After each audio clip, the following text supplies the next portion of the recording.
श्री गणेशाय नमः। गणेश भगवान की जय। भक्तों, आज हम सुनेंगे गणेश भगवान की बहुत ही चमत्कारी कथा, जिसके सुनने मात्र से ही घर में अन्न धन की वृद्धि होती और समस्त मनोकामना पूर्ण होती है। तो भक्तों, इस कथा को ध्यान पूर्वक अंत तक अवश्य श्रवण करें। एक बार भगवान गणेश बाल रूप में चुटकी भर चावल और चम्मच में दूध लेकर पृथ्वी लोक में निकले। वे सबको अपनी खीर बनाने को कहते जा रहे थे, पर सबने उनकी बात को अनदेखा किया। इसी दौरान एक गरीब बुढ़िया ने उनकी खीर बनाना स्वीकार कर एक भगोना चूल्हे पर चढ़ा दिया। इस पर गणेश जी ने घर का सबसे बड़ा बर्तन चूल्हे पर चढ़ाने को कहा। बुढ़िया ने बाल लीला समझते हुए घर का बड़ा भगोना उस पर चढ़ा दिया। कुछ देर में ही एक चमत्कार हुआ। गणेश जी के दिए चावल और दूध बढ़ गए और पूरा भगोना उससे भर गया। इसी बीच गणेश जी नहाने के बाद खीर खाने की बात कहते हुए वहां से चले गए।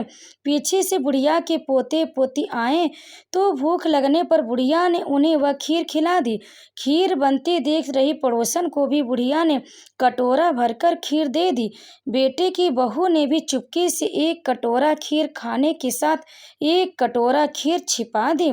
इसके बाद भूख लगी तो बुढ़िया ने भी खाने के लिए खीर हाथ में ले ली और बोली, आ जा रे गणेशिया, खीर खा ले। तभी गणेश जी वहां पहुंच गए और बोले कि मैंने तो खीर पहले ही खा ली है। जब बुढ़िया ने पूछा कि कब खाई तो वे बोले कि जब तेरे पोते और पोती खाएं, पड़ोसन व बहू ने खाई, तभी मेरा पेट भर गया।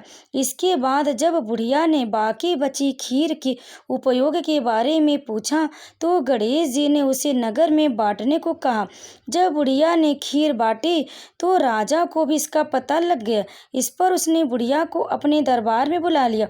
सारा माजरा जानकर उसने बुढ़िया का खीर का भगोना अपने पास मंगा लिया। पर राजा के महल में जैसे ही वह पहुंचा तो उसमें कीड़े मकोड़े व जहरीले जानवर गिर गए। यह देख राजा ने वह बर्तन वापस बुढ़िया को दे दिया, जो उसके घर ले जाते ही वापस पहले जैसा हो गया। इसके बाद बुढ़िया ने फिर गणेश जी से बची हुई खीर के उपयोग के बारे में पूछा तो उन्होंने झोपड़ी के कोने में गाड़ देने को कहा। ऐसा कर बुढ़िया रात को सो गई और गणेश जी उसकी झोपड़ी को लात मारते हुए अंतर ध्यान हो गए।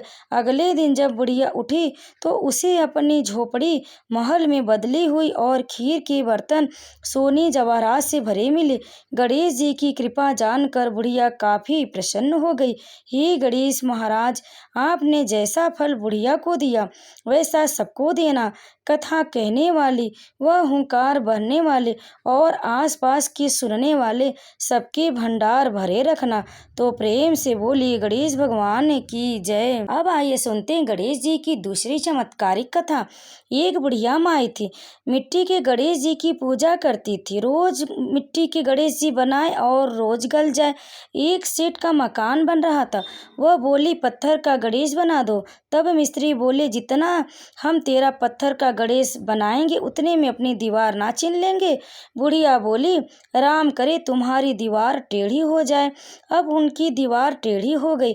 वे चीने और वह ढह जावे, चीने और ढह जावे। इस तरह करते करते शाम हो गई।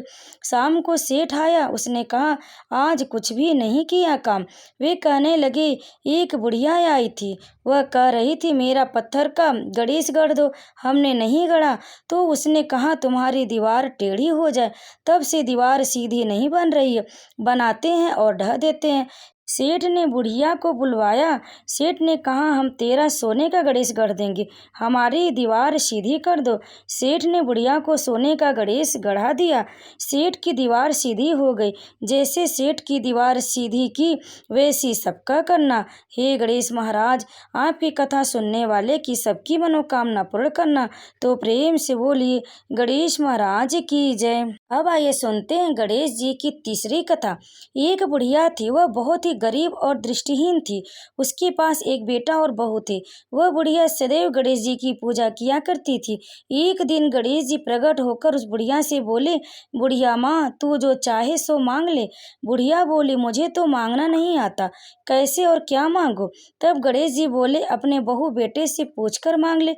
तब बुढ़िया ने अपने बेटे से कहा, गणेश जी कहते हैं कि तू कुछ मांग ले, बता मैं क्या मांगू। पुत्र ने कहा, माँ तू धन मांग ले। बहू से पूछा तो बहू ने कहा, नाती मांग ले। तब बुढ़िया ने सोचा कि ये तो सब अपने अपने मतलब की बात कर रहे हैं। अतः उस बुढ़िया ने पड़ोसियों से पूछा तो उन्होंने कहा, बुढ़िया तू तो थोड़े दिन जिएगी, क्यों तू धन मांगे और क्यों नाती मांगे। तू तो अपनी आंखों की रोशनी मांग ले, जिससे तेरी जिंदगी आराम से कट जाए। इस पर बुढ़िया बोली, हे गणेश महाराज, यदि आप प्रसन्न हैं तो मुझे 9 करोड़ की माया दे, निरोगी काया दे, अमर सुहाग दे, आंखों की रोशनी दे, नाती दे, पोता दे और सब परिवार को सुख दे और अंत में मोक्ष दे।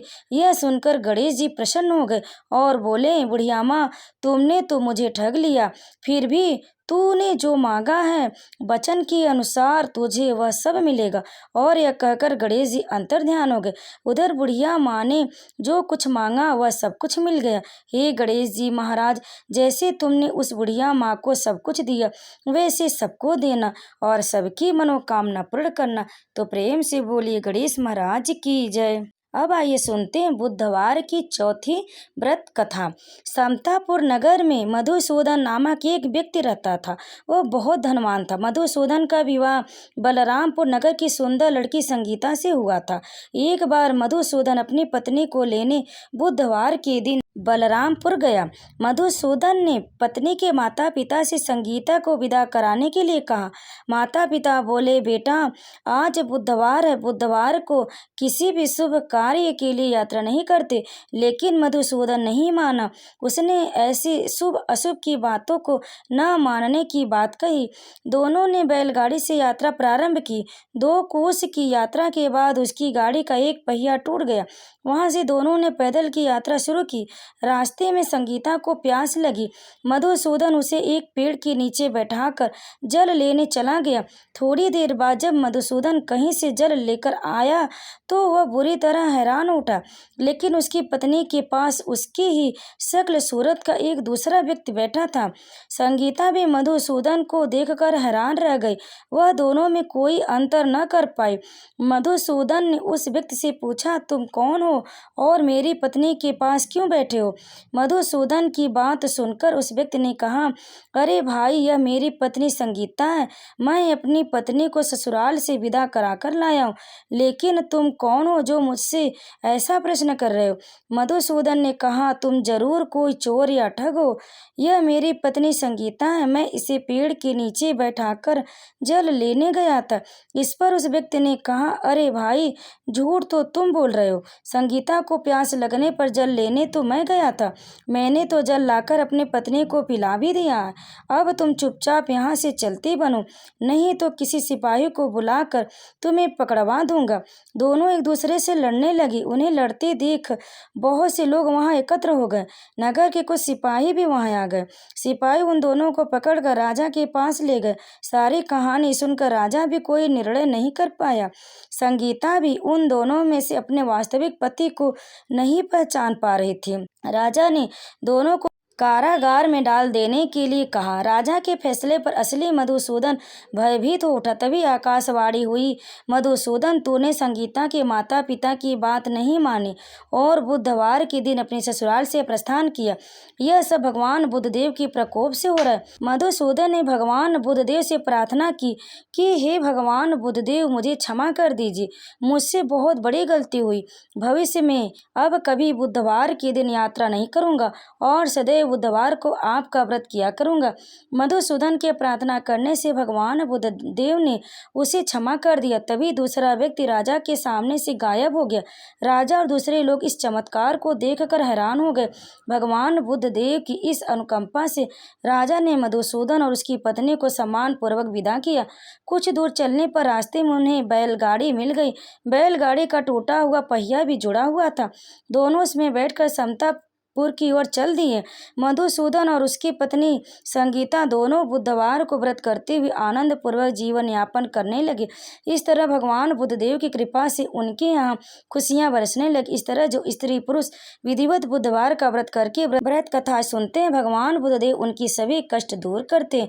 तो प्रेम से बोले भगवान बुद्धदेव की जय, भगवान गणेश की जय। कथा को अंत तक सुनने के लिए आप लोगों का बहुत बहुत धन्यवाद। अगर आपको हमारी यह कथा पसंद आई तो वीडियो को लाइक करें, शेयर करें और कमेंट में गणेश भगवान की जय अवश्य लिखें और हमारे चैनल को सब्सक्राइब जरूर कर लें।